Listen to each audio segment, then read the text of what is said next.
जमींदारी पहले चलती थी, तो एक गरीब केवट था, उसने कुछ रुपए अपनी बेटी के ब्याह के ले लिए थे।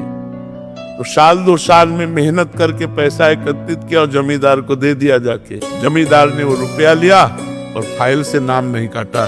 2-4 महीने बाद उसके आदमी गए और कहा जमींदार साहब ने बुलाया है। तो जमींदार ने कहा कर्जा दीजिए। तो कहा साहब हम तो दे गए थे आपको। अरे बोले व्यर्थ की बात करते हो, हमारी कॉपी में वैसे लिखा अभी कटा नहीं। बोले आप अब ना काटो तो आपकी बात, वैसे तो हम दे गए थे। तो जमींदार ने रिपोर्ट कर दी और वो मुकदमा पहुंचा। जमींदार ने रजिस्टर पेश किया पूरा झूठ करके। अब वो गरीब आदमी उसने कहा साहब हमने दे दिया है। तो बोले गवाही? तो उनका रघुनाथ जी, रघुनाथ जी अर्थात भगवान राम। बोले अगली पेशी में रघुनाथ को लिवा के लाना। उसने कहा एकांत में गया और रोया कि हम गरीब आदमी हैं और हमारे परिवार का पोषण उसी खेती से होता है।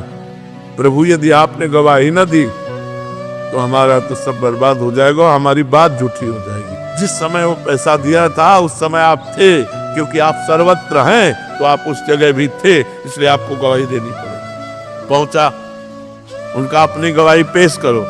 उनका बुलाओ, उसका नाम रघुनाथ है। रघुनाथ हाजिर हो।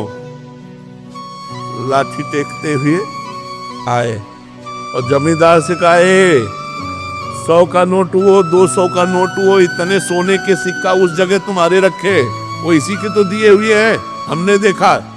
उसके होश उड़ गए कि ये तो बिल्कुल।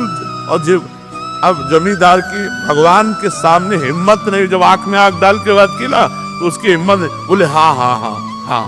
तो 420 में जमींदार के ऊपर दंड जुर्माना लगा और वो छोड़। विश्वास कि भगवान है मेरी रक्षा करेंगे, भगवान है मेरा सहयोग करेंगे।